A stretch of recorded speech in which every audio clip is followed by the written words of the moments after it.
അഹമ്മദാബാദിൽ നിന്നും പറന്നുയർന്ന എയർ ഇന്ത്യയുടെ ബോയിംഗ് 787 ഡ്രീം ലൈനർ വിമാനം തകർന്നുണ്ടായ ദുരന്തം രാജ്യത്തെ ഞെട്ടിച്ചിരിക്കുകയാണ്.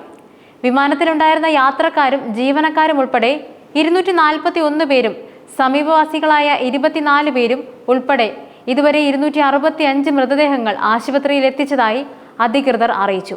ഇതിൽ 5 മെഡിക്കൽ വിദ്യാർത്ഥികളും ഉൾപ്പെടുന്നുണ്ട്. 2 മെഡിക്കൽ വിദ്യാർത്ഥികളുടെ മൃതദേഹം ഇതിനോടകം കണ്ടെത്തിയിട്ടുമുണ്ട്. അതേസമയം അന്താരാഷ്ട്ര വാർത്താ ഏജൻസിയായ റോയിട്ടേഴ്സ് 290 പേർ അപകടത്തിൽ മരിച്ചുവെന്നും അതിൽ 49 പേർ പ്രദേശവാസികളാണെന്നും ഉന്നത പോലീസ് ഉദ്യോഗസ്ഥരായ റേഞ്ച് IG നിധി ചൗധരിയെ ഉദ്ധരിച്ച് റിപ്പോർട്ട് ചെയ്തു. ബ്ലാക്ക് ബോക്സ് കണ്ടെത്തി അപകട കാരണം കണ്ടെത്താൻ ശ്രമം നടന്നതിന് 9 മണിക്കൂറിന് ശേഷം തകർന്നു വീണ ബോയിംഗ് 787 ഡ്രീം ലൈനർ വിമാനത്തിന്റെ ബ്ലാക്ക് ബോക്സ് കണ്ടെത്തി. വിമാനത്തിന്റെ പിൻഭാഗം കത്താതിരുന്നതിനാലാണ് ഇത് വേഗത്തിൽ കണ്ടെത്താൻ സാധിച്ചത്. അന്വേഷണ ഉദ്യോഗസ്ഥരാണ് ബ്ലാക്ക് ബോക്സ് കണ്ടെടുത്തത്. ബ്ലാക്ക് ബോക്സ് കണ്ടെത്തിയതോടെ അപകടത്തിന്റെ കാരണം കണ്ടെത്താൻ സാധിക്കുമെന്നാണ് പ്രതീക്ഷിക്കുന്നത്. അപകടത്തിന് തൊട്ടു മുമ്പ് പൈലറ്റുമാർ തമ്മിൽ നടത്തിയ സംഭാഷണങ്ങൾ, വിമാനത്തിന് സംഭവിച്ച സാങ്കേതിക തകരാറുകൾ എന്നിവയെല്ലാം ബ്ലാക്ക് ബോക്സ് പരിശോധിക്കുന്നതിലൂടെ കണ്ടെത്താൻ കഴിയും. ഇത് അപകടത്തിന്റെ കാരണം സംബന്ധിച്ച് വ്യക്തമായ ചിത്രം നൽകുമെന്നാണ് അധികൃതർ കരുതുന്നത്. രക്ഷാപ്രവർത്തനവും സർക്കാർ ഇടപെടലും അപകടത്തിൽ മരിച്ചവരുടെ 265 മൃതദേഹങ്ങൾ സിവിൽ ആശുപത്രിയിൽ എത്തിച്ചതായി പോലീസ് അറിയിച്ചു. PTI വാർത്താ ഏജൻസിയാണ് ഈ കണക്ക് പുറത്തുവിട്ടത്. കേന്ദ്ര ആഭ്യന്തരമന്ത്രി അമിത് ഷാ ഈ വ്യോമ ദുരന്തത്തെ വാക്കുകൾക്കതീതമായ വേദന എന്നാണ് വിശേഷിപ്പിച്ചത്. അപകട വിവരം അറിഞ്ഞ ഉടൻ തന്നെ മുഖ്യമന്ത്രിയുമായും വ്യോമയാന മന്ത്രിയുമായും സംസാരിച്ചുവെന്നും കേന്ദ്ര സംസ്ഥാന സർക്കാരുകൾ ഒറ്റക്കെട്ടായി അടിയന്തര രക്ഷാപ്രവർത്തനം നടത്തിയെന്നും അദ്ദേഹം പറഞ്ഞു. ഒന്നും രക്ഷിക്കാൻ ഒരവസരവും അവിടെ ഇല്ലായിരുന്നു എന്നും അദ്ദേഹം കൂട്ടിച്ചേർത്തു. ദുരന്തമുണ്ടായ ഉടൻ തന്നെ ഗുജറാത്ത് സർക്കാർ രക്ഷാപ്രവർത്തനങ്ങൾ വേഗത്തിലാക്കി. പോലീസും ഫയർഫോഴ്സും NDRFും CRPFും ഒക്കെ യോജിച്ചാണ് രക്ഷാപ്രവർത്തനം നടത്തിയത്. മൃതദേഹങ്ങൾ തിരിച്ചറിയുന്നതിനായി ആശുപത്രിയിലെത്തിയ ബന്ധുക്കളുടെ DNA സാമ്പിളുകൾ ശേഖരിച്ചു കഴിഞ്ഞു. എത്രയും വേഗത്തിൽ DNA പരിശോധന നടത്തുന്നതിനുള്ള നടപടികൾ സ്വീകരിച്ചിട്ടുണ്ടെന്നും അമിത് ഷാ അറിയിച്ചു. വിമാനത്തിനുള്ളിലെ എല്ലാ ശരീരഭാഗങ്ങളും പുറത്തെടുത്തുവെന്നും രക്ഷാപ്രവർത്തനത്തിനായി പ്രവർത്തിച്ച എല്ലാവരെയും അഭിനന്ദിക്കുന്നുവെന്നും അദ്ദേഹം കൂട്ടിച്ചേർത്തു. പ്രധാനമന്ത്രി നരേന്ദ്രമോദി അപകടം സംബന്ധിച്ച് ടാറ്റ ഗ്രൂപ്പ് ചെയർമാൻ N ചന്ദ്രശേഖരനുമായി സംസാരിച്ചു. പ്രധാനമന്ത്രി അഹമ്മദാബാദിലെത്തി. അതേസമയം വിദഗ്ധ സമിതി രൂപീകരിച്ച് അപകടത്തിന്റെ കാരണങ്ങൾ പരിശോധിക്കുമെന്നും കേന്ദ്ര വ്യോമയാന മന്ത്രി അറിയിച്ചു. വ്യോമയാന സുരക്ഷ ശക്തമാക്കാനുള്ള വഴികൾ സമിതി നിർദ്ദേശിക്കുമെന്നും മന്ത്രി പറഞ്ഞു.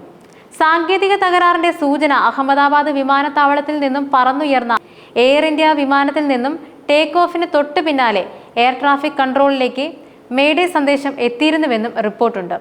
ഈ സന്ദേശത്തോടുള്ള ATCയുടെ പ്രതികരണത്തിന് പൈലറ്റുമാർ മറുപടി നൽകിയില്ലെന്നും directorate general of civil aviation പുറത്തുവിട്ട പ്രസ്താവനയിൽ പറയുന്നുണ്ട്. മേഡേ സന്ദേശം നൽകിയതിനാൽ ടേക്ക് ഓഫിന് പിന്നാലെ എന്തോ സാങ്കേതിക പ്രശ്നം പൈലറ്റുമാരുടെ ശ്രദ്ധയിൽപ്പെട്ടുവെന്നാണ് കരുതുന്നത്. വ്യോമഗതാഗത മേഖലയിൽ മാത്രമല്ല, കടൽ ഗതാഗതത്തിലും മറ്റ് അപകടഘട്ടങ്ങളിലും ആഗോളതലത്തിൽ ഉപയോഗിച്ചു വരുന്ന ഡിസ്ട്രസ് സിഗ്നലാണ് മേഡേ എന്നത്. പ്രതികൂല കാലാവസ്ഥ മൂലമുള്ള അടിയന്തര സാഹചര്യം, യാത്രാ തകരാർ, തെറ്റായി പ്രവർത്തിക്കുന്ന ഘടനാപരമായ വിഷയം, മെഡിക്കൽ എമർജൻസി തുടങ്ങിയ ഘട്ടങ്ങളിലാണ് പൈലറ്റ് മേഡേ കോൾ ചെയ്യുക. മേഡേ എന്ന വാക്ക് 3 തവണ ആവർത്തിക്കുന്നതാണ് അന്താരാഷ്ട്ര തലത്തിൽ അടിയന്തര അപകട സൂചന മുന്നറിയിപ്പായി അംഗീകരിക്കപ്പെട്ടിരിക്കുന്നത്. ജീവന് ഭീഷണിയായ അടിയന്തര സാഹചര്യം റിപ്പോർട്ട് ചെയ്യാൻ പൈലറ്റുമാരും ജീവനക്കാരും ഉപയോഗിക്കുന്ന അന്താരാഷ്ട്ര തലത്തിൽ അംഗീകരിക്കപ്പെട്ട സിഗ്നലാണ് മേഡേ കോൾ. പൈലറ്റുമാരുടെ പരിചയ സമ്പത്തും വിമാനത്തിലെ യാത്രക്കാരും DGCA നൽകുന്ന വിവരങ്ങൾ പ്രകാരം അഹമ്മദാബാദ് എയർപോർട്ടിലെ റൺവേ 23 നിന്നും ഉച്ചയ്ക്ക് 1:39 വിമാനം പറന്നുയർന്നത്. അഹമ്മദാബാദ് എയർപോർട്ടിൽ നിന്നും പറന്നുയർന്ന എയർ ഇന്ത്യയുടെ ബോയിംഗ് 787 ഡ്രീം ലൈൻ വിമാനം നിയന്ത്രിച്ചിരുന്നത് പരിചയസമ്പന്നനായ ക്യാപ്റ്റൻ സുമീത് സബർവാൾ ആയിരുന്നു. ഫസ്റ്റ് ഓഫീസർ ക്ലൈവ് കുന്ദർ ആയിരുന്നു സഹ പൈലറ്റ്. ഏറെ പരിചയസമ്പന്നരായിരുന്നു ഇവർ. Captain Sumeet Sabharwal line training captain സ്ഥാനം വഹിച്ചിരുന്ന പൈലറ്റാണ്. 8200 മണിക്കൂറിലധികം വിമാനം പറത്തിയതിന്റെ അനുഭവ സമ്പത്തും സുമീത് സബർവാളിനുണ്ട്. മുതിർന്ന പൈലറ്റ് എന്ന നിലയിൽ മറ്റ് ഫ്ലൈറ്റ് ക്രൂ അംഗങ്ങളെ മെന്റർ ചെയ്യുന്നതിലും പ്രധാനിയായിരുന്നു അദ്ദേഹം. സഹ പൈലറ്റായ ഫസ്റ്റ് ഓഫീസർ ക്ലൈവ് കുന്ദറിന് ഏകദേശം 1100 മണിക്കൂറോളം വിമാനം പറത്തിയുള്ള അനുഭവ പരിചയമുണ്ടായിരുന്നു. എന്നാൽ വാണിജ്യ വിമാനങ്ങൾ പറത്തുന്നതിൽ താരതമ്യേന പുതിയ ആളായിരുന്നു Clive Kunder. Boeing 787 dream liner പ്രവർത്തിപ്പിക്കാൻ ക്ലൈവ് കുന്ദറിന് പൂർണ്ണ സർട്ടിഫിക്കറ്റ് ലഭിച്ചിരുന്നു. ഉച്ചയ്ക്ക് 1:38 പറന്നുയർന്ന എയർ ഇന്ത്യയുടെ ബോയിങ് 787 ഡ്രീം ലൈനർ വിമാനമാണ് പറന്നുയർന്ന് നിമിഷങ്ങൾക്കുള്ളിൽ തകർന്നു വീണത്. വിമാനത്തിൽ 169 ഇന്ത്യക്കാരും 52 ബ്രിട്ടീഷ് പൗരന്മാരും 7 പോർച്ചുഗീസ് പൗരന്മാരും 1 കനേഡിയൻ പൗരനുമാണ് ഉണ്ടായിരുന്നത്. അപകടത്തിൽ ഗുജറാത്ത് മുൻ മുഖ്യമന്ത്രി വിജയ് രൂപാണി ഉൾപ്പെടെ 241 പേർ കൊല്ലപ്പെട്ടതായി റിപ്പോർട്ടുകൾ. ഒരാൾ എമർജൻസി എക്സിറ്റ് വഴി രക്ഷപ്പെട്ടു. ഇന്ത്യക്കാരനായ ബ്രിട്ടീഷ് പൗരനായ രമേശ് വിശ്വാസ് കുമാറാണ് രക്ഷപ്പെട്ടത്. 11A സീറ്റിലെ യാത്രക്കാരനായിരുന്നു Ramesh Vishwas.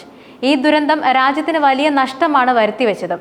Black box വിവരങ്ങളും വിദഗ്ധ സമിതിയുടെ കണ്ടെത്തലുകളും അപകട കാരണം സംബന്ധിച്ച് കൂടുതൽ വ്യക്തത നൽകുമെന്നാണ് പ്രതീക്ഷിക്കുന്നത്.